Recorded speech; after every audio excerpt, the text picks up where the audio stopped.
tie a lot of their ego to and their self-worth to their performance, men are shy to have these conversations. But your woman knows. If a woman is having sex with you, she knows that you might have issues with premature ejaculation, but she's still there. So don't be afraid to have that conversation with her. And also, I think that men don't realize that penetration is not the most effective way for women to achieve orgasm. It's the most efficient route for men, but it's not the most efficient route for women. What's the fastest way to get a woman to reach orgasm? Clitoral stimulation.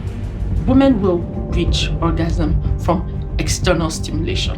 80% of women will not have an orgasm with just penetration. They need that penetration, external clitoral stimulation, stimulation of the genitals, and stimulation of other erogenous zones.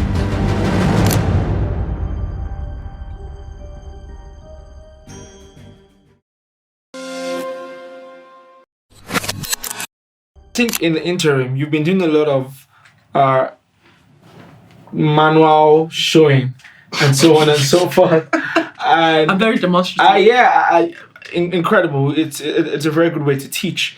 And so speaking about demonstrations or just teaching generally, how can a man combat premature ejaculation? You did ask that question and I didn't know. I just realized as you're saying it, I never answered it. That's okay. So, first thing is delay penetration as long as possible.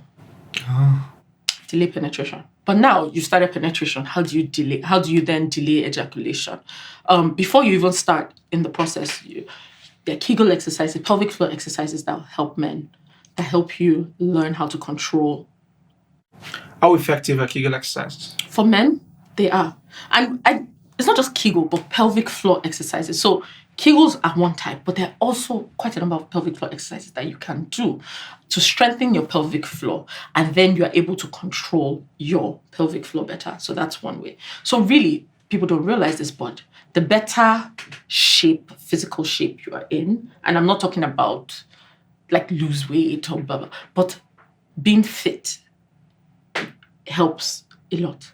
Now, in the process of the sexual act itself, you try to delay penetration as much as also you're engaging in a lot of foreplay, engaging in a lot of simulation of her as well. Now, there's something called edging, which when you are penetrating, you're stimulating, there's the edge of a cliff, right? The point of no return, where after this point, you ejaculate. You know that you have that feeling of the build-up. When you get close to the edge, don't allow yourself, whatever stimulation is bringing you close to the edge, you stop it. And you move back.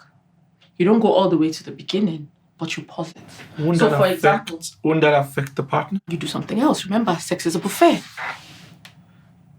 But the sexual high that your partner was deriving from the continuous strokes, pausing the strokes could signal.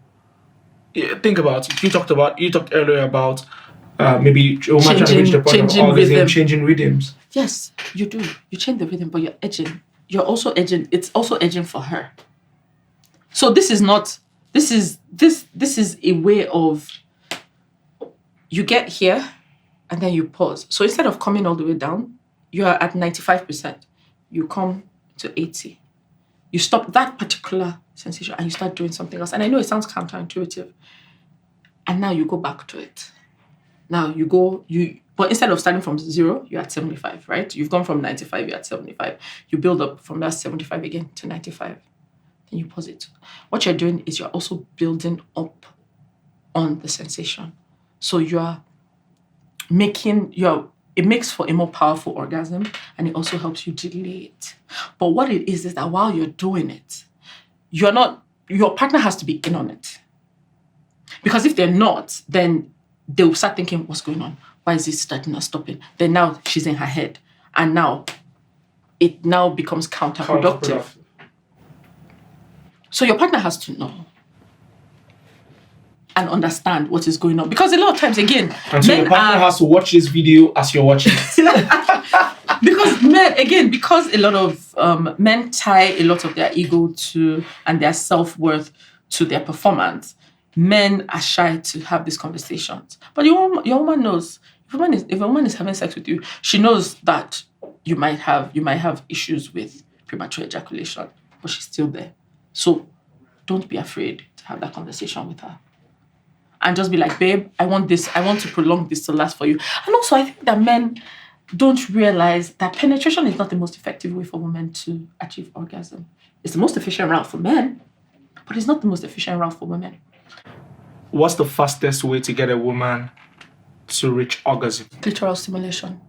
External clitoral stimulation. Women will have better orgasms if, in fact, a combo of both, right? You're penetrating. So you are stimulating the clitoris from the inside, because people think the clitoris is just the knob, the hood that we see on the outside. That's just the head. The clitoris extends down, has legs that straddle the sides, the openings of the vagina. So if this is the vagina, because the vagina is not the external genitalia, that's the vulva. The vagina is the passage where the penis enters. That's where blood comes out of. That's where children come out of. At the bottom, so the clitoral hood is towards the top, right? If you follow the labia minora up, it's at the top of that where they intersect. Now, the clitoral underneath, right? What people like to call the G-spot is really the conglomerate of nerves that are on the inside. So it can be stimulated from the inside. That's when penetration is happening. Yes. It's being stimulated from the inside. Now you're stimulating from the inside and you're also stimulating from outside, externally. But you can. Women will reach orgasm from external stimulation. That has nothing to do with penetration, rather.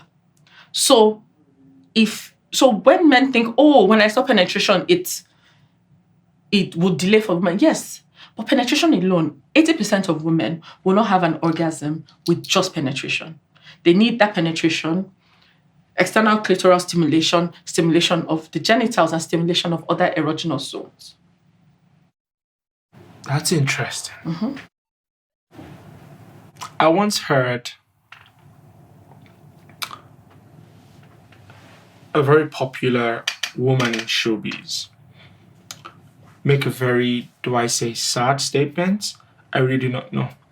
But she said it wasn't until she had her fourth child for her ex-husband that she had an orgasm for the very first time.